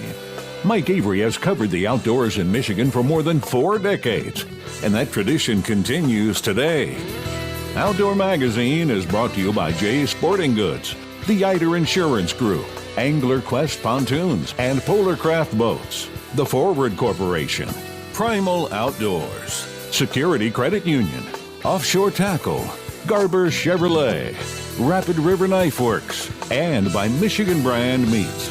Now, here's Mike Avery. Indeed, this is the big guy, Mike Avery. Thank you, Ken Hunter, for that introduction, and welcome to hour number 3 of this week's Outdoor Magazine radio show here on the Outdoor Magazine radio network on more than 30 radio stations across the great state of Michigan. If you can't listen to the show on your local radio station, you can always get the podcast version of the show. You can find that just about anywhere. And as long as I'm doing some blatant self-promotion here, please, I'm trying to boost my Instagram presence. I have a real strong following on Facebook, but Instagram it's a little bit slower, like 10 to 1. So do me a favor, will you? If you are on Instagram, next time you're there, would you go over to Mike Avery Outdoors and like my page, follow my page, whatever the correct terminology is. I'd like to see if I can get those numbers up just a little bit. And so if you can help me out with that, I would certainly appreciate it. I am, I'll be honest here. During the break at the top of the hour, I logged into my cellular trail cameras to see if we're getting any activity in the food plots during the daylight. And the answer is pretty much no. Everything's at night now. And I'm thinking, man, I've got, as I said earlier, because of where I am in the state, I can continue to hunt with my 350 Legend if I want, right on through the muzzleloader season and into the late doe season. So in effect, I have a rifle season, a legal rifle season from November 15th to January 1st. That's a lot of time. But the deer where we are, they're just not moving during the daylight anymore, right? They've been pressured. They know it's been hunting season. I don't know what to do.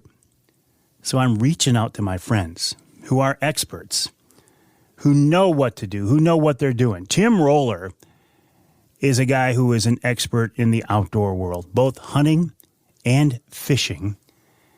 And he has agreed to give us a few minutes here on this third hour of this week's Outdoor Magazine radio show. And I said, yes, absolutely, let's do it. And Tim's with us now. And Tim, I do appreciate it. Oh, it's my pleasure, Mike. It's good to talk to you. Always a pleasure. Hey, listen, let's go back a few weeks here. Early November, you sent me a picture, and I posted it, of a beautiful northern Michigan archery buck. Tell me the story of that deer.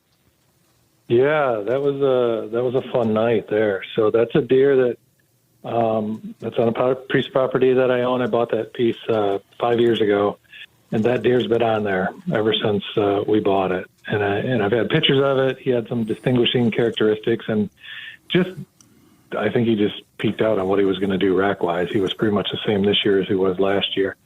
And so that was a deer that we kind of said, man, if that deer, super big body, knew he was an older deer, and that was a deer that we would take. And on that particular evening, man, it was fun. He chased a doe past me through a food plot, and I didn't even have time to grab my bow, and he was through it. And then I actually grabbed my camera, and I filmed him for a couple minutes out in the field, 70 yards from me, just running this doe all over the place. And 45 minutes later, he hooked up on another doe and come back into the food plot in front of me. And finally, after some coaxing to him, he couldn't handle it, and he stepped out in front of me and gave me a really nice 26-yard shot. And I made a good shot. I shot him right through the heart, and he went about 60 yards. So. Nice. So what did you age him at? He was 5.5. He was 5.5. That's what I figured he was, because we had the history, but then also once we got his jawbone and got looking at his teeth and stuff. So yeah, we put him on the scale. He was 220 pounds. Wow. So he was just a really good husky deer. And I don't think he was ever going to do anything more rack-wise than what he did, but super fun. We had a lot of fun years of, watching him and had numerous times where we could have shot him before that.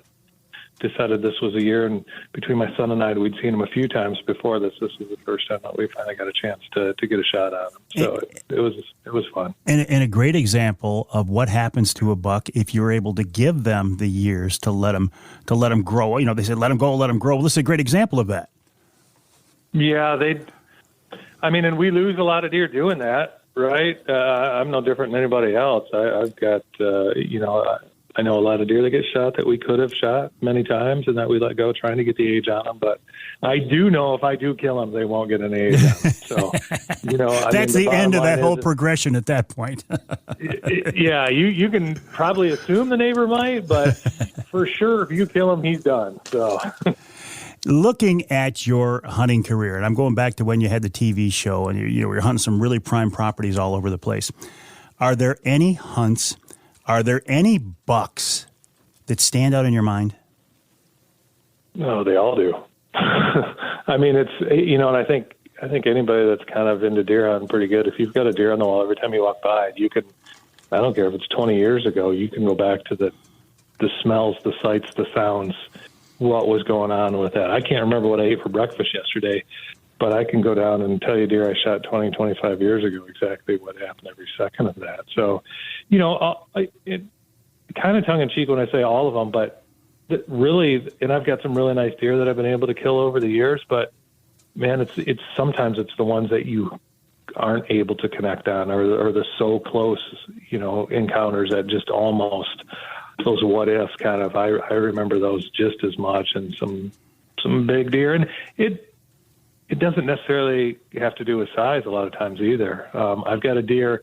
It's actually right above me right now. It's a Euro mount. It's a deer that I filmed every year of his life in Illinois, and I found him dead when I was in there hunting for him. I filmed him 5 days before in this particular field, and I went back to hunt him, and I found him dead. That deer was 9.5 years old. Oh, my word. And I have footage of that deer every single year. He's non-typical, super easy to identify, and he was in a 100-yard area his whole life there. And obviously he went outside of that, but every time we saw him within that area, I have hundreds of trail cam pictures of him.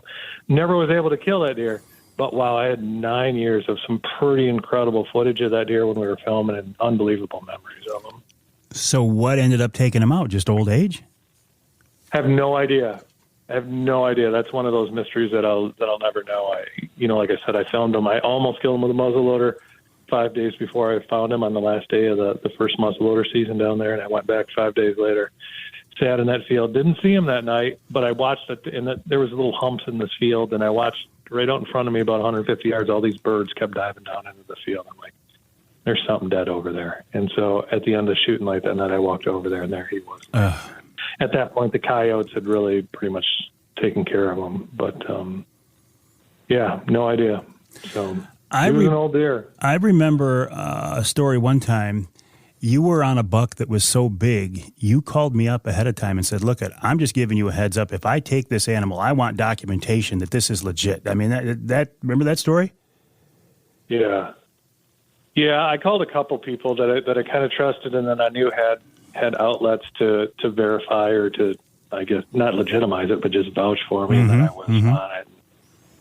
Yeah, I've been fortunate to hunt a couple deer in my life that, really would probably fall under the world-class kind of definition. And those are special deer. And it's how unfortunate is it, right, that we have to do that. But I felt like at the time, like if you don't, and I learned a lot of that really from when we caught that brown trout, because it's amazing the stuff that comes out and is said. And so, I've just learned over the years that you just try and cover your bases, I guess, ahead of time. Well, and yes, I found it very interesting that you, I don't want to say felt the need, but you wanted to handle it that way, and I respect that.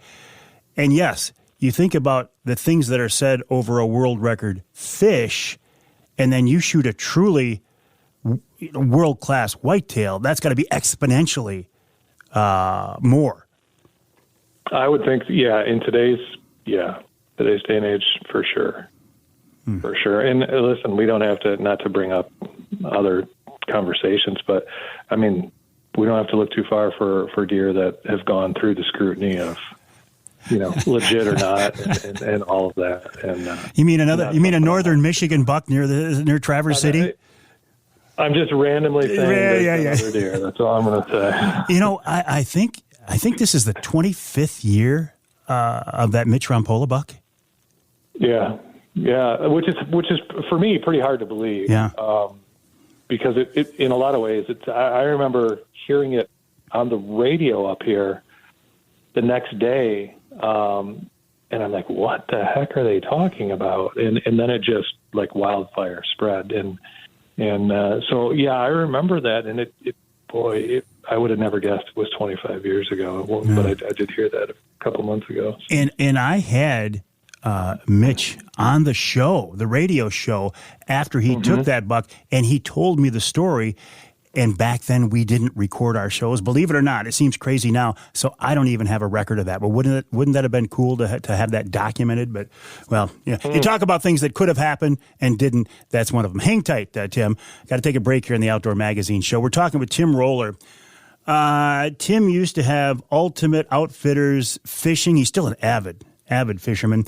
He used to do the Whitetail Journey TV show. These days, you can find Tim on Facebook. He's involved in some pretty cool, I'm going to say, life coach activities. You can find him on Facebook as Tim Roller. But what I want to talk with him about is late season whitetail hunting tactics here in Michigan. How do you get these deer that have been hunted so hard now for so long How do you get them to let their guard down? How do I take advantage of that? Well, Tim is the guy to talk to about that for sure. And then also coming up at the end of the hour, wild game chef extraordinaire Dixie Dave Miner. I don't know what recipe he has, but I'm sure it's going to be a good one, and it's coming up right here on Outdoor Magazine.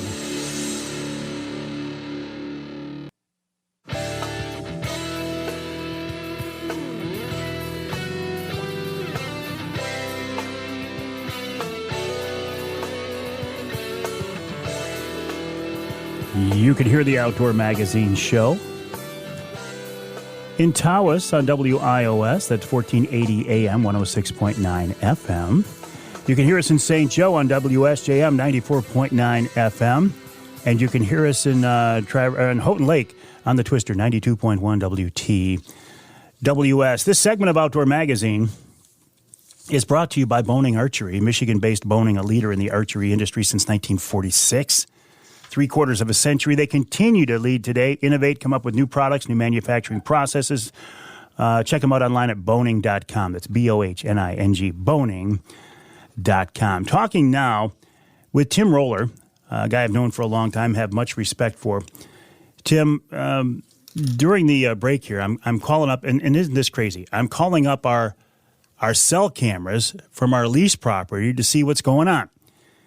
And we're not seeing any daytime activity at all now. The deer that are coming into the food plots are coming in at night. So what is my strategy? I mean, I'm just trying to shoot a big doe at this point. What do I do? Just stay out of there for a while, let them get back to more daytime activities? I mean, what do you recommend here?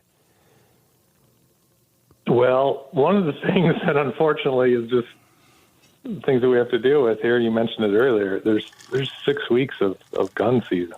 Yeah. At a time of the year where the deer are already pretty much on edge, right? And so, yeah, there's a lot of variables that we obviously can't control, and we just kind of have to deal with. I think first off, what you said there is a great example of that. Patience is probably one of the biggest keys to success in the late season, and a lot of times that's going to mean waiting and waiting. The cameras are a blessing and a curse, right? You know, they let you know what's going on at the same time they can frustrate the heck out of you.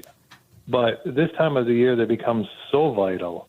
And for the very reason you just said, if you don't have deer in there in daylight, there's literally no reason to go in there. Now, does that mean your camera's catching everything that's going on? Not by a long shot. I've sat on food plots before and had deer around me all night, and they just never walked in front of a camera that I had there. And if I was going on the camera, it would be like, well, there's nothing going on. This time of the year, it's a little more predictable because when deer are coming into food sources, they're usually, you know, especially once we get snow on the ground, I mean, you can pretty much tell where the deer are exiting and entering these particular food sources. So if you have your cameras in the right places, you're going to know if there's daylight movement. If there isn't, yeah, staying out is really the easiest and the hardest thing all at the same time. And you just kind of wait and you let those cameras do the hunting for you. But it can be a frustrating time of the year. I think the guys that are consistently successful in the late season, and this is something that I really had to grow into, the work to be successful in December in Michigan, especially if you're going to go at it with a bow, happens in February, March, April, May, June. That's when you set yourself up for success in December. What do you mean by that?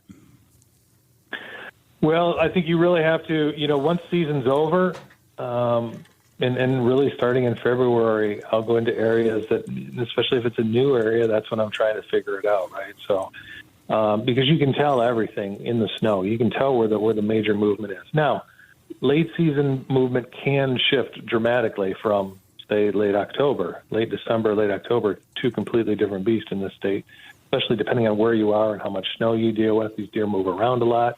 What are your food sources? Are you hunting public land? You know, that's a great time to determine, okay, on public land, where are these deer going? Do I have oak trees? What other food sources do I have? Do I have nearby private land that has ag on it that these deer are utilizing the public land to bed on, and then they're moving out into the ag fields at night? So there's so many different things that you can determine after season's over, and you can see that by the runways. Once the snow melts, before it starts to green up, you get in there and look, and it looks just like first, second week in November. So you can still see the scrapes. You can see the rub lines. You can see, okay, this is where deer these bucks like to use this. What about this is that they like? Is it topography? Is it cover? Is it edges? Is it all those things? So that's really when you can determine a lot of that stuff. And then that's also when you can get food in place. I put food in place specifically for late season. And I've got areas where I won't go into until this time of the year when we start getting that real snow and cold. So I have deer that come into that area and they know that I've established it, over a few years, and they know what's going on there. And I'll have actually deer come in to those areas. But yeah, a lot of that success happens, in that time frame I said. It doesn't mean you can't go out there now and be successful. Sure. But once you find pieces of ground that you want to hunt late season, really be intentional about going in there early in the year. And I think it helps tremendously. Do you buy into the concept of a second rut with the does that didn't get bred a month ago, getting ready to cycle again anytime now? Yeah, I don't think it's a concept. I mean, it happens. It's real? I've watched it. I don't know that I'd call it a rut. I mean, it's a much smaller or a much condensed version of what happens the middle of November. But I filmed a doe get bred in February in Ohio. So that it's a real thing. I mean, they will keep coming in. They'll cycle back in. And the bucks, they don't care. They're ready to go. And that can be actually some of the better times now because these bucks have had a taste of it, right? And they've been rutting hard. They've been breeding for a couple weeks, or even really up to a month now. And as it starts to wane down, they're not wanting to wane down. So what few does are coming in now, it's the same as the first does that come in that end of October time frame, where you get a hot doe on your property, and we experienced it a couple times this year. You get one of them first hot does in and end of October, you'll have every buck in the surrounding area on there. It'll be crazy. And your cameras will go just nuts for 24, 36 hours. And then when she comes out of heat or they move off to another doe that's a mile away, you'd swear there isn't a deer in your section. The same thing can happen right now. It's even more intense now because they're just trying to make sure they get every single doe possible. And so, yeah, it's a very real thing. It just doesn't happen in the intensity that it does in the middle of November.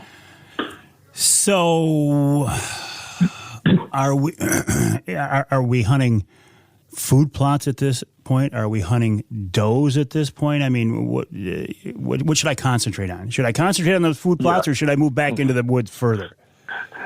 Yeah, so I would say the attention to detail is more important now than probably any other time of the year because deer have been hunted since, on some level since the middle of September, right? Yeah. With the youth hunt and the Liberty hunts and the early antlerless. So deer have people in on them for a long time now, and they don't need hardly anything. You watch deer in late season, they walk around on pins and needles. They are scared to death of everything. So you really got to pay attention to that. You got to pay attention to wind. You got to pay attention to your entry and exits.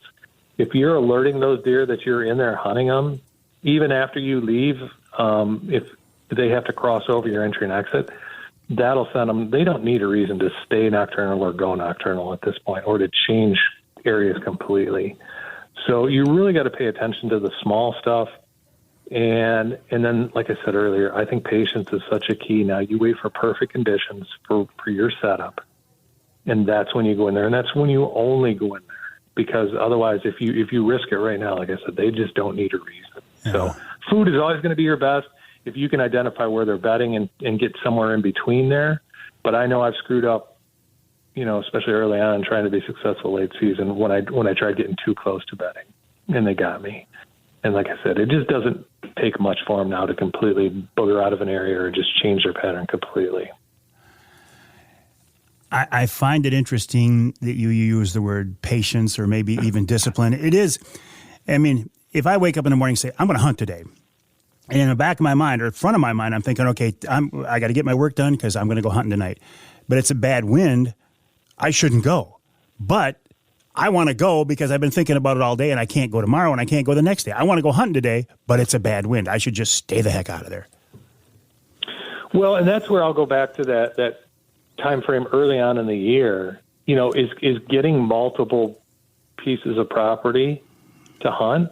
And that can even be public land, right? But you can have setups in place, so it doesn't matter what wind, you always have a good setup for that wind.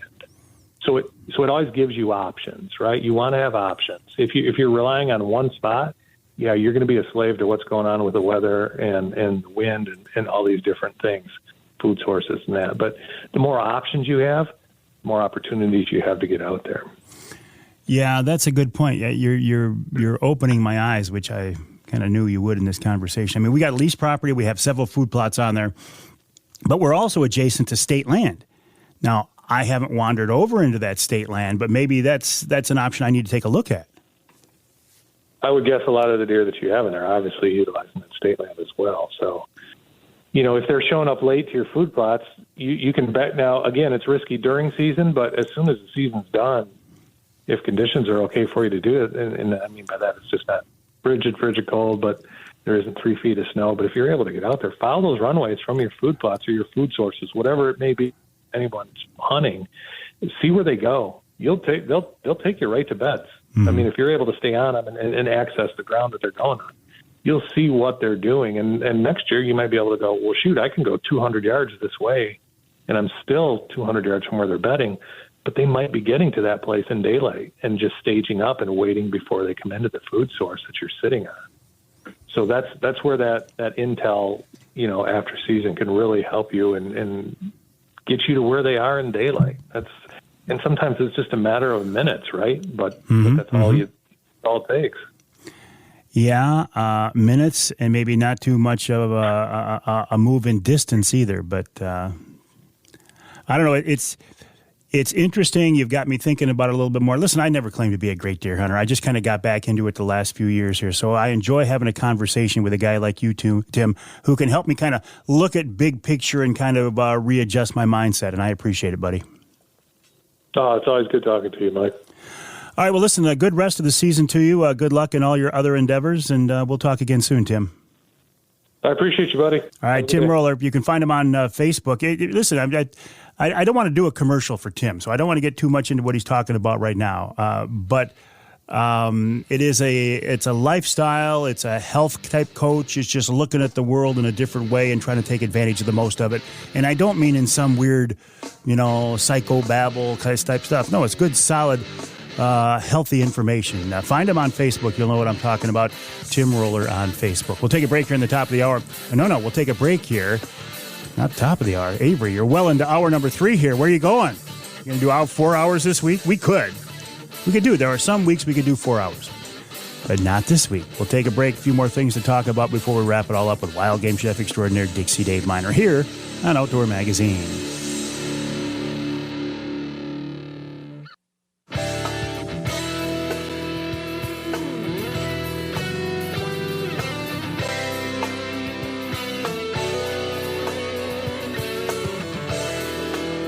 You can hear the Outdoor Magazine show in Ludington on News 97.98, 98.7 WLDN. You can hear us just down the coastline in Muskegon, WKBZ 1090 AM. And you can hear us on the other side of the state, Saginaw, WSGW 790 AM, 100.5 FM. I'm in the studios of WSGW right now. I was in here with Jonathan Dent. And John decided he was going to abandon me. He just walked out. He got up and he just walked out of the studio. I'm not real happy about that. But I am happy that Charlie Rude walked in to save me. Thank you, Charlie. John, I'm mad at John. John's in trouble.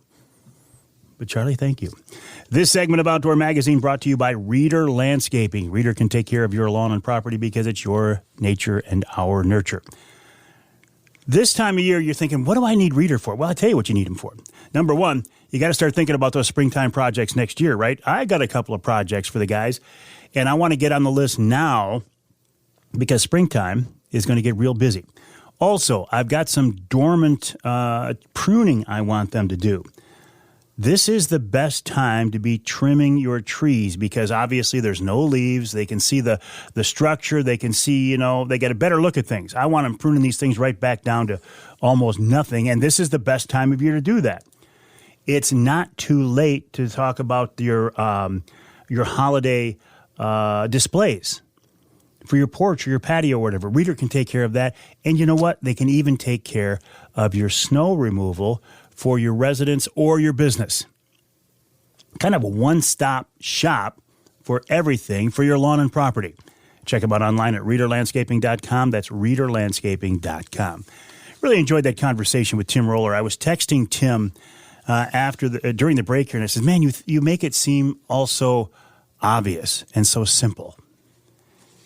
I find that people who are truly experts in these areas of hunting and fishing and shooting and trapping, they have that ability. They have the ability to look at a situation and break it down. And I suspect it's true in other areas. I suspect it's true in business or technology or whatever, but I don't really work in those areas as much as I do the outdoors. And so I respect that a lot. My goal, and it's a simple goal, I just want to shoot a doe. That's all I want. I honestly haven't had a doe in front of me that I could shoot here in Michigan.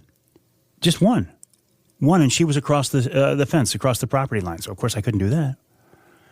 But I have, because of where I'm hunting, I have now, through January 1st, to hunt with my 350 Legend.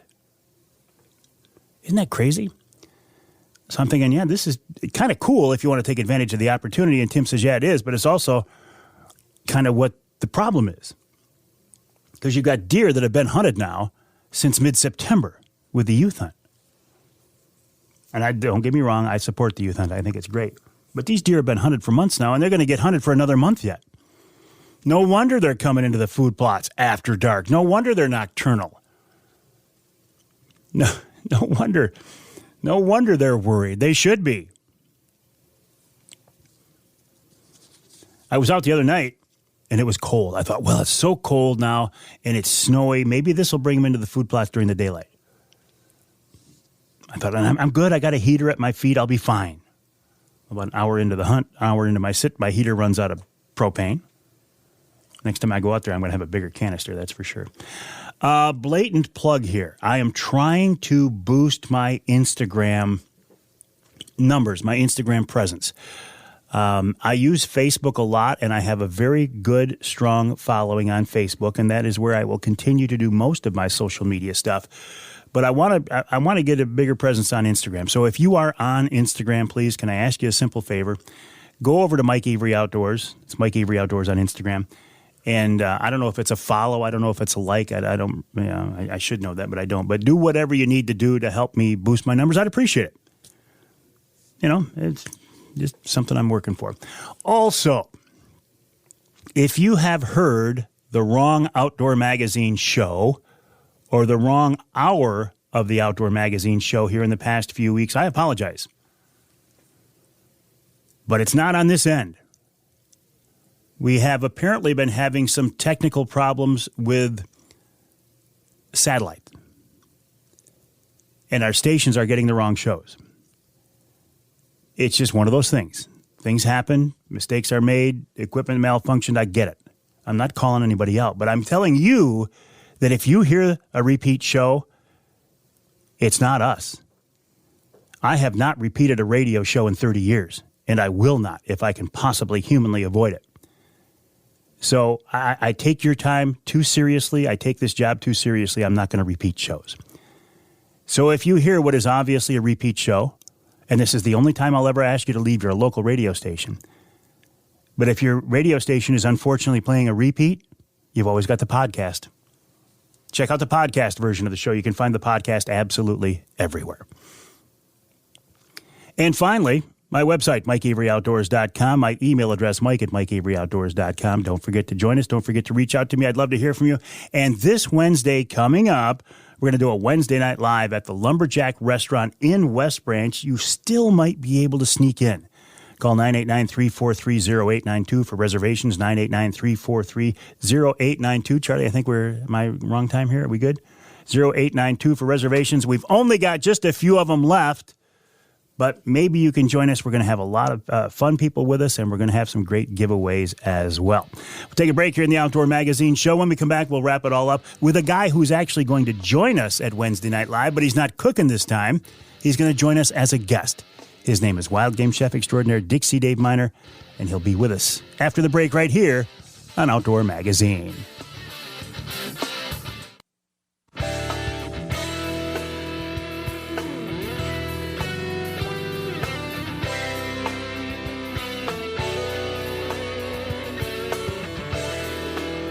Thank you so much for joining me this week here on the Outdoor Magazine show. My name is Mike Avery. The website, MikeAveryOutdoors.com. My email address, Mike@MikeAveryOutdoors.com. Love to hear from you. Just like I love to hear each and every week from my good friend, Wild Game Chef Extraordinaire, Dixie Dave Miner, and he's with us once again. David, welcome back. How you doing, buddy? Very good, very good. How about yourself? Good, just trying to stay warm. Now, I understand that the forecast for the weekend looks a little bit better, but midweek, it's been a little chilly, hasn't it? It sure has. We've been working on the cabin up there trying to button things up. But anyways, that's what it is. It is what it is. What have you been up to? You been hunting? Yep. Haven't seen anything worth shooting yet. I tell you, and I've been talking about this all week here, the deer that we have on our lease property, coming into the food plots, but everything is after dark. Yep, same here. Yep. We got some dandy bucks, and I passed on a real nice 7-point because I had my heart set on getting a 8-point that we've got up there, or a 10, and they disappeared. Well, why? Hey, listen, why limit yourself to a 10-point? Why not hold out for a 12? Oh, well, we got some big deer like that on the property, so I figured I might as well hold off. Well, listen, if we do get one of those bucks, how about a recipe? Oh, well, we got a venison steak Diane. We used to really sell this at the restaurant when we had it for a special. People really went for it. So you need about, 8 to 10 ounces of trimmed tender steak per person, a medium onion diced up nice and fine. You can buy 12-ounce package of mushrooms sliced thin, or if you had morels, that would work good, or any other wild mushroom would be just wonderful in this, too. 1 or 2 large shallots, which is a kind of a vegetable, kind of a cross between an onion and a garlic. It has a lot of nice flavor to it. A couple ounces of Worcestershire sauce, more or less.